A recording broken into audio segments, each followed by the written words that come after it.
हे दोस्तों नमस्कार। एक बार फिर से स्वागत है आपके अपने YouTube चैनल देव जी कैट्रिक्स में। तो दोस्तों हमने यहाँ पर डेली जो कि आप देख सकते हैं 3 बजे यहाँ पर मॉडल पेपर सोल्व कराया जा रहा है। और यहाँ पर देख सकते हैं सुबह 11 बजे मॉडल पेपर आपको सोल्व कराते हैं, रात को 9:30 बजे भी मॉडल पेपर आपको सोल्व कराते हैं। और यहाँ पर देख सकते हैं कि आज भी यहाँ पर आपको डेली जो कि आप देख सकते हैं 3 बजे भी मॉडल पेपर होता है, ठीक है ना।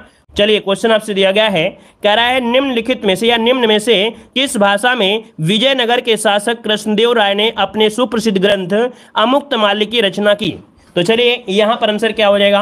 तो देखिए आपको मालूम है विजयनगर कहाँ का है, ये दक्षिण भारत में है। और दक्षिण भारत की अगर बात किया जाए तो यहाँ पर भाषा कौन सी है, तुक्का मारेंगे तो भी आप लगा देंगे तेलुगु भाषा। क्या तेलुगु, इसका जो ऑप्शन यहाँ पर नंबर इसका राइट हो जाएगा। यहाँ पर आगे बढ़ते हैं, क्वेश्चन आपसे दिया गया है कि भारत में पुर्तगालियों ने सर्वप्रथम अपना दुर्ग कहां पर निर्मित किया था। भारत में पुर्तगालियों ने सर्वप्रथम अपना दुर्ग जो स्थापित किया, ये कहां पर स्थापित किया था। 2 को ऑप्शन देना है।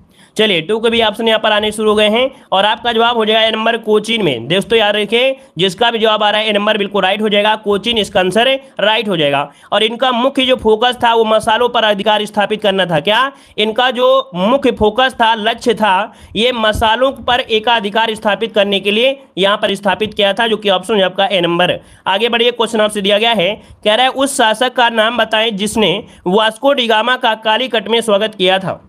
चलिए वास्को डिगामा का कालीकट में जो स्वागत किया था वो किसने किया था। तो यहाँ पर देखिए जमोरिन ने किया था, ऑप्शन डी नंबर इसका राइट हो जाएगा। क्वेश्चन आपसे दिया गया है, यहाँ पर कह रहा है भारत में डचों की व्यापारिक पराजय का कारण क्या था। भारत में डचों की व्यापारिक पराजय का मुख्य कारण क्या था।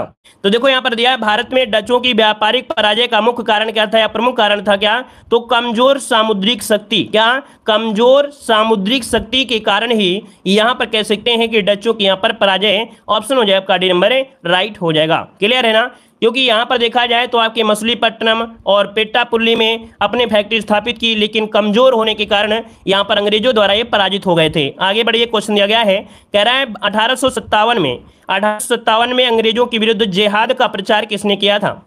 चलिए 1857 ईस्वी में अंग्रेजों के विरुद्ध जिहाद का प्रचार जो किया वो किसने किया था। तो यहाँ पर जगह मौलवी अहमद उल्ला। कौन है, मौलवी अहमद उल्ला का नाम आपने सुना होगा। ये देखा जाए मूल रूप से तमिलनाडु के अर्काड जिले के रहने वाले थे और उन्होंने यहाँ पर आपकी उत्तर भारत में फैजाबाद में आकर, कहाँ पर, फैजाबाद अर्थात जो आपका वर्तमान में अयोध्या नाम है, वहाँ पर आकर गए थे और वहाँ पर आंदोलन यहाँ पर संभाला था। आगे बढ़िए, क्वेश्चन आपसे दिया गया है, कह रहा है बंगाल विभाजन के बाद कौन सा आंदोलन शुरू हुआ था। बंगाल विभाजन के बाद कौन सा आंदोलन शुरू हुआ था, यहाँ पर जवाब देना है। आपका आंसर में से क्या हो जाएगा। चलिए यहाँ पर 6 नंबर जो आपका दिया गया है, राइट आंसर क्या हो जाएगा। स्वदेशी आंदोलन होगा। याद रखिए स्वदेशी आंदोलन ये 7 अगस्त 1905 को कलकत्ता के टाउन हॉल से ये संपन्न हो गया था। तो यहाँ पर सविनय अवज्ञा होगा भाई, इसका ऑप्शन बी वाला, जो कि सबने सही लगाया था। क्वेश्चन दिया गया है कि गांधी-इरविन समझौता हुआ था, 7 नंबर आपसे पूछा गया है। गांधी-इरविन समझौता 7 नंबर में, यहाँ पर देखिए आपका जवाब बी हो जाएगा 1931। क्या हो जाएगा 1931, इसका जो ऑप्शन है यहाँ पर बी नंबर राइट हो जाएगा। हमने बताया था कि गांधी-इरविन समझौता को दिल्ली समझौता के नाम से भी जाना जाता है, जो कि 5 मार्च 1931 को दिल्ली में संपन्न हुआ था। बिल्कुल है, ऑप्शन बनेगा आपका बी नंबर। आगे बढ़िए, क्वेश्चन आपसे दिया गया है, यहां पर कह रहा है लाल कुर्ती आंदोलन के नेता कौन थे। लाल कुर्ती आंदोलन के नेता पूछा गया है। तो चलिए क्या हो जाएगा ऑप्शन, चलिए खान अब्दुल गफ्फार खां, बिल्कुल सही जवाब है। 8 का जिसका ऑप्शन आ रहा है नंबर बिल्कुल राइट हो जाएगा। खान अब्दुल गफ्फार खां के नेतृत्व में लाल कुर्ती संगठन ने ये पश्चिमी प्रांत में सविनय अवज्ञा आंदोलन में एक सक्रिय भूमिका निभाया था। ऑप्शन बनेगा आपका ए नंबर, ठीक है ना। सभी का जवाब सही है, वेरी गुड। अगला बताइएगा, क्वेश्चन यह है, कह रहा है हिंदुस्तान रिपब्लिकन की जो स्थापना की थी वो किसने की थी, यह कहाँ पर हुई थी। हिंदुस्तान रिपब्लिक एसोसिएशन की स्थापना की गई थी, ये कहां पर की गई थी। तो दोस्तों आपका याद हो जाएगा, सी नंबर आपके कानपुर में की गई थी। कानपुर में की गई थी। दिया गया है यहां पर कह रहा है स्वराज्य मेरा जन्मसिद्ध अधिकार है और मैं इसे लेकर रहूंगा, ये किसने कहा है। 10 नंबर में ऑप्शन क्या हो जाएगा। तो दोस्तों यहाँ पर 10 नंबर का ऑप्शन हो जाएगा आपका डी नंबर है, बाल गंगाधर तिलक, जिसका ऑप्शन है बिल्कुल राइट आंसर इसका हो जाएगा, जो कि आपने बहुत बार पढ़ा है। अगला क्वेश्चन दिया है, निम्नलिखित में से कौन सा युग्म सुमेलित नहीं है। कौन सा युग्म सुमेलित नहीं है, तो कटिहार आपके जूट उद्योग के लिए जाना जाता है, ठीक है ना। बर्नपुर आपके लोह और इस्पात के लिए जाना जाता है। यहाँ पर दिया है बांसबेरिया। बांसबेरिया दोस्तों यहाँ पर जो बांसबेरिया है ये आपका गलत दिया गया है 11 नंबर में सी।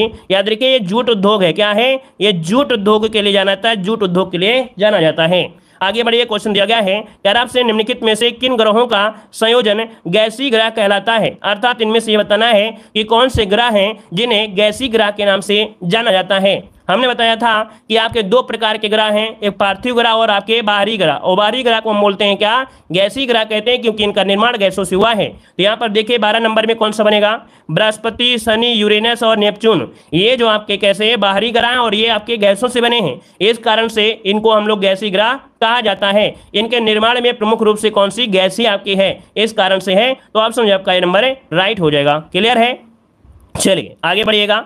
यहाँ पर दिया गया है जनगणना 2011 के अनुसार भारत की 10 की जनसंख्या वृद्धि दर क्या है। जनगणना 2011 के अनुसार भारत की 10 की जनसंख्या वृद्धि दर, बिल्कुल इजी क्वेश्चन आपका है।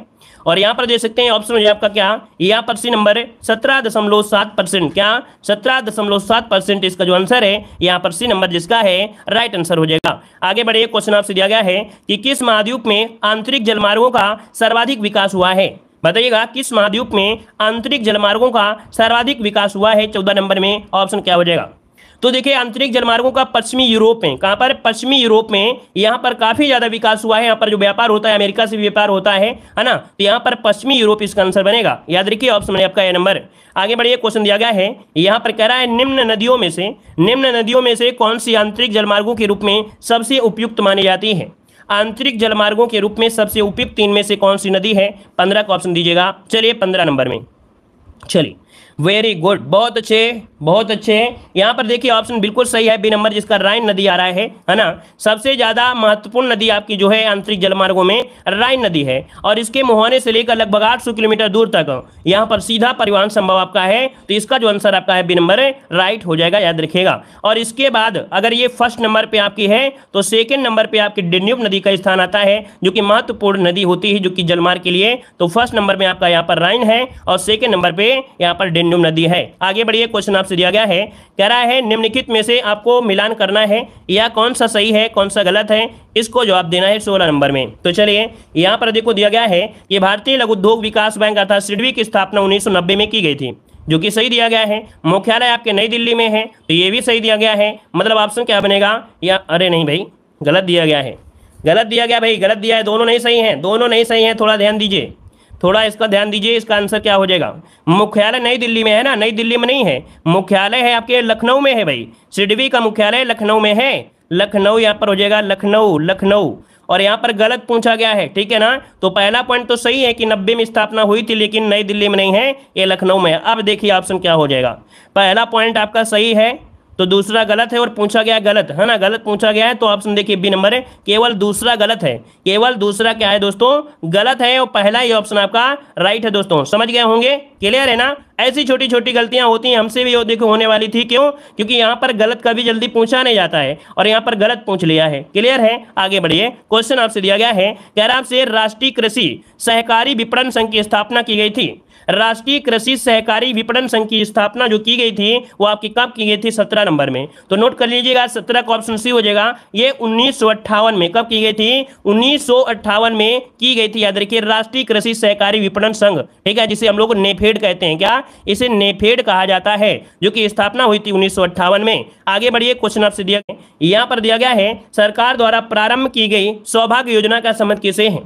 सरकार द्वारा प्रारंभ की गई सौभाग्य योजना का जो संबंध है वो आपका किससे है। चलिए 19 नंबर में ऑप्शन क्या हो जाएगा। तो यहाँ पर याद रखिए सौभाग्य योजना है कि ग्रामीण तथा शहरी क्षेत्रों में विद्युतीकरण हो। किसमें, ग्रामीण तथा शहरी क्षेत्रों में विद्युतीकरण हो, ऑप्शन बनेगा यहाँ पर बी नंबर है, राइट हो जाएगा बी नंबर, ठीक है ना। चलिए यहाँ पर आगे बढ़ते हैं, क्वेश्चन आपसे अगला पूछा गया है। यहाँ पर आपसे अगला क्वेश्चन दिया गया है कि भारत में नवी पंचवर्षीय योजना की अवधि क्या रही है।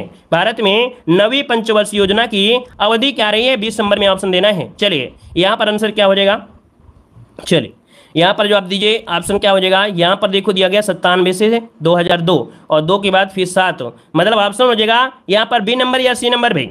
चलिए बी नंबर, देखिए यहाँ पर जो आपका आंसर है यहाँ पर राइट हो जाएगा। 1997 से लेके 2002 तक जो आपकी रही है, ऑप्शन क्या बनेगा, यहाँ पर आंसर क्या होगा भी, भारतीय संविधान में संघवाद किस देश से लिया गया है। चलिए बताना है कि भारतीय संविधान में संघवाद किस देश से लिया गया है। देखो यहाँ पर आपका जो आंसर 21 नंबर में आपका बी हो जाएगा, कनाडा। क्या हो जाएगा, कनाडा। इसका जो ऑप्शन है आपका बी नंबर इसका राइट हो जाएगा, कनाडा से हो जाएगा। यहाँ पर आगे बढ़िए, क्वेश्चन आपसे अगला पूछा गया है। यहाँ पर दिया गया क्वेश्चन कि भारतीय संविधान अर्थात मूल पाठ में कितने भागों में विभाजित है। भारतीय संविधान जो आपका है मूल पाठ में कितने भागों में विभाजित है, 22 नंबर का ऑप्शन देना है। तो 22 का ऑप्शन क्या हो जाएगा, यहाँ पर देखिए आपका जवाब हो जाएगा सी नंबर 22 हो जाएगा, क्योंकि यहाँ पर मूल पाठ दिया गया है। क्या मूल पाठ दिया गया है। आगे बढ़िए, क्वेश्चन दिया गया है, कह रहे हैं भावनाओं को समझिए। बिल्कुल सही बात है, भावनाओं को समझिए। देखो दिया गया भारत संघ में राज्यों की संख्या कितनी है। भारत संघ में राज्यों की संख्या कितनी है, तो जवाब क्या हो जाएगा, यहाँ पर 28 राज्य हैं और केंद्र शासित प्रदेश 8 है, तो ऑप्शन बनेगा ए नंबर राइट हो जाएगा। आगे बढ़िए, क्वेश्चन दिया गया है, कह रहा है भारतीय संविधान के भाग 3 का संबंध किससे है।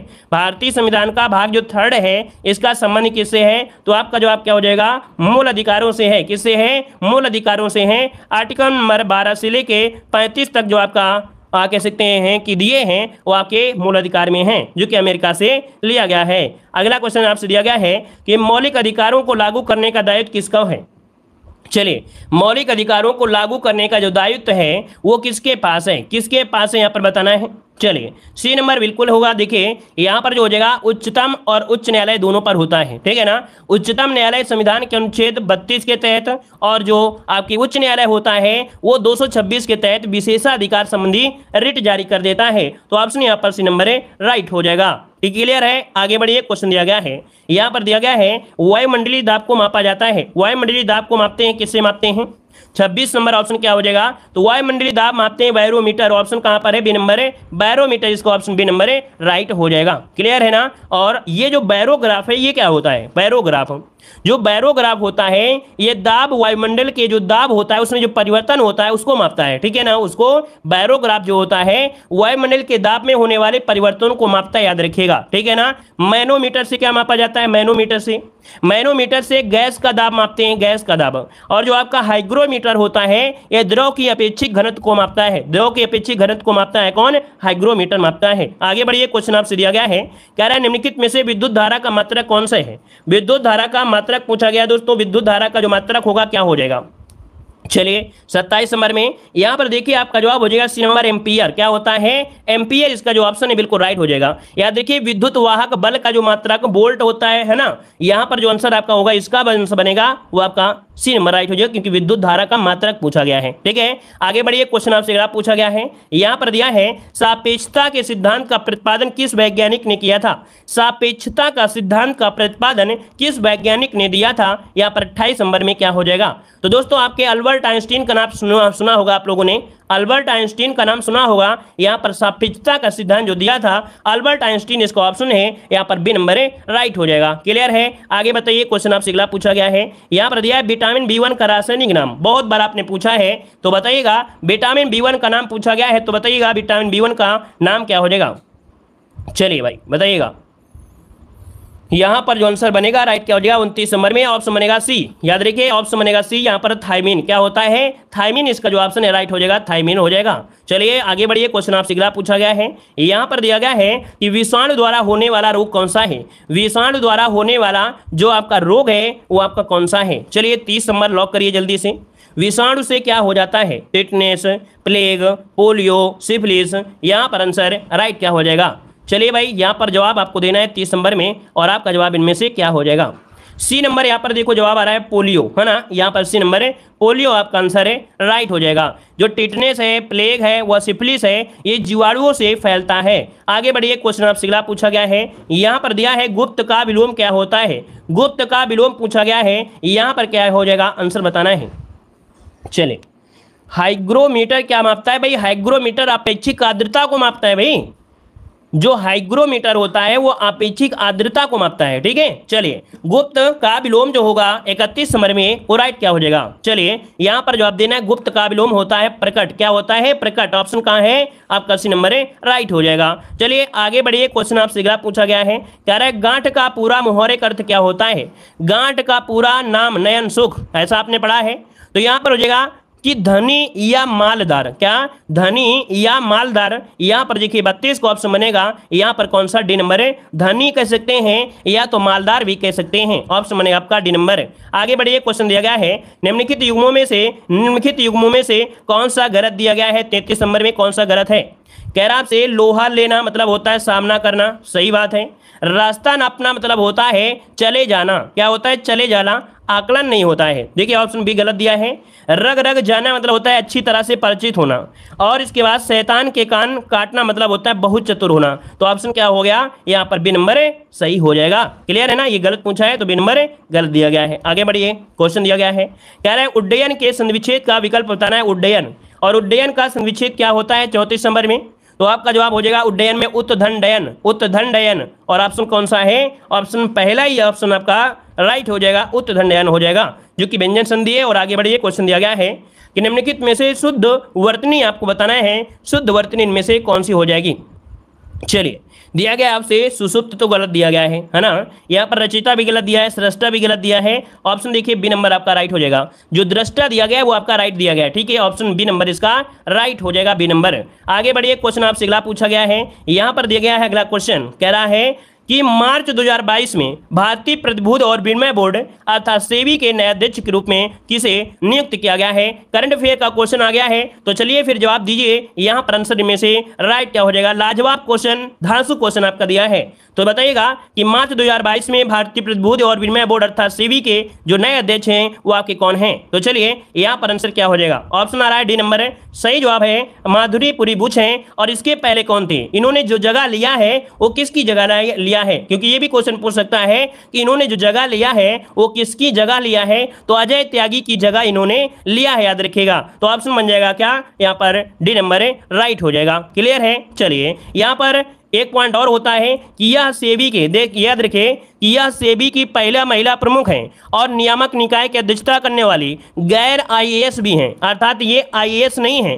ठीक है ना, अदर जो होते हैं इसमें कहीं ना कहीं आईएएस इसके प्रमुख बनाए जाते हैं, लेकिन ये आईएएस नहीं है। ठीक है ना, ऐसी महिला आपकी है जो इस पद को संभाले हैं। यहाँ पर आगे बढ़िए, क्वेश्चन आपसे दिया गया है, कह रहा है हाल ही में जारी संयुक्त राष्ट्र पर्यावरण कार्यक्रम की वर्ष 2022 की फ्रंटियर रिपोर्ट के अनुसार विश्व में सर्वाधिक शोर प्रदूषण वाले शहरों में भारत का कौन सा शहर शीर्ष दूसरे स्थान पर है, जहां पर ज्यादा शोर होता है। तो ज्यादा शोर होता है, देखिए मुरादाबाद है, यहाँ पर जो आंसर बनेगा डी नंबर इसका राइट हो जाएगा।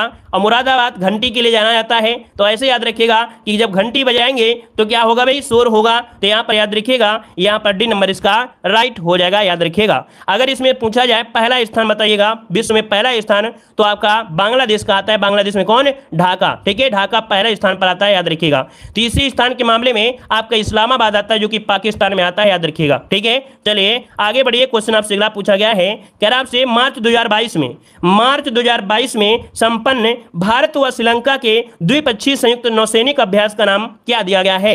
यहाँ पर आंसर क्या हो जाएगा, तो आंसर यहाँ पर हो जाएगा बी नंबर, याद रखिए स्लाइनेक्स। क्या है, स्लाइनेक्स जो आपका दिया है, ये भारत और श्रीलंका के द्विपक्षीय संयुक्त अभ्यास हुआ है, जो कि नौसैनिक अभ्यास है, मार्च 2022 में हुआ है। आगे बढ़िए, क्वेश्चन आपसे दिया गया है, यहाँ पर दिया गया अगला क्वेश्चन कि हाल ही में मालदीव ने किस पूर्व भारतीय क्रिकेट खिलाड़ी को स्पोर्ट्स आइकन अवार्ड से सम्मानित किया है। हाल ही में मालदीव ने किस पूर्व भारतीय क्रिकेट खिलाड़ी को स्पोर्ट्स आकलन अवार्ड से सम्मानित किया है। यहाँ पर आंसर राइट क्या हो जाएगा, तो राइट आंसर हो जाएगा आपका रैना को। ठीक है, सुरेश रैना यहाँ पर ऑप्शन है, सी नंबर इसका राइट हो जाएगा। सुरेश रैना को ये अवार्ड से सम्मानित किया है। आगे बढ़िए, क्वेश्चन आपसे अगला पूछा गया है दोस्तों, यहाँ पर दिया है हाल ही में 13वें शीतकालीन पैरा ओलंपिक खेल कहाँ पर संपन्न हुए हैं।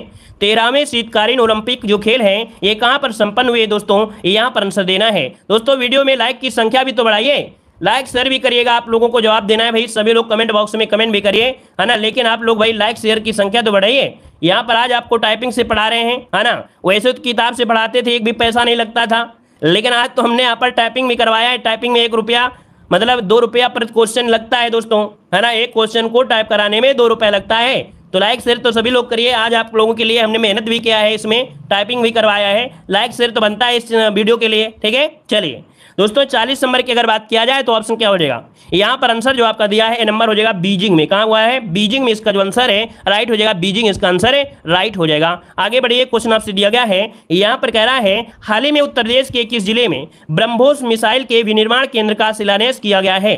बताइएगा कि हाल ही में उत्तर प्रदेश के किस जिले में ब्रह्मोस मिसाइल विनिर्माण केंद्र का शिलान्यास किया गया है। वेरी आईएमपी क्वेश्चन दोस्तों, करंट अफेयर के बिल्कुल चुने हुए क्वेश्चन आपके यहाँ पर रखे गए हैं।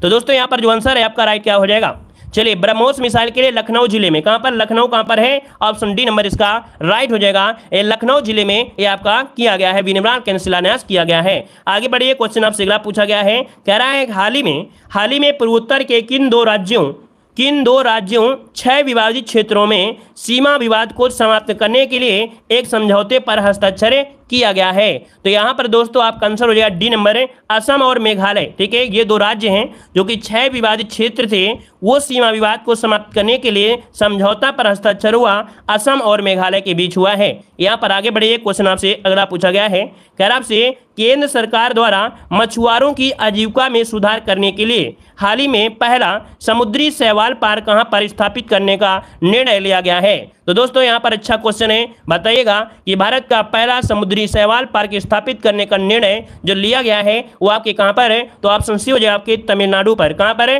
तमिलनाडु इसको ऑप्शन बनेगा यहाँ पर सी नंबर। आगे बढ़िए, क्वेश्चन आपसे दिया गया है कि 4 फरवरी 2022 को किस प्रदेश की झांकी को 4 फरवरी 2022 को किस प्रदेश की झांकी को गणतंत्र दिवस परेड 2022 की सर्वश्रेष्ठ राज्य झांकी घोषित किया गया है। तो 44 का ऑप्शन में से राइट क्या हो जाएगा, तो चलिए यहाँ पर आंसर देखिए, आपका जवाब हो जाएगा यहाँ पर उत्तर प्रदेश इसका आंसर है, राइट हो जाएगा, उत्तर प्रदेश हो जाएगा। क्लियर है ना। और यहाँ पर देखा जाए उत्तर प्रदेश की झांकी जो एक जिला, एक उत्पाद और काशी विश्वनाथ धाम, ये विषय आपके आधारित रहे हैं। आगे बढ़िए, क्वेश्चन आपसे अगला पूछा गया है, कह रहा है किस भारतीय अभिनेत्री को कान फिल्म फेस्टिवल 2022 में जूरी के सदस्य के रूप में नामित किया गया है। तो दोस्तों यहाँ पर इनका नाम क्या है, इनका नाम है ऑप्शन डी दीपिका पादुकोण। ठीक है, भारतीय अभिनेत्री दीपिका पादुकोण को कान फिल्म फेस्टिवल 2022 में जूरी के सदस्य से नामित किया गया है। आगे बढ़ते हैं, क्वेश्चन आपसे अगला पूछा गया है, कह रहा आपसे भारतीय मालदीव के मिनी कायद्वीप से कितने डिग्री चैनल द्वारा अलग होता है। मतलब मालदीव जो है भारत के मिनी कायद्वीप से कितने डिग्री चैनल द्वारा अलग होता है, यहाँ पर आंसर क्या हो जाएगा।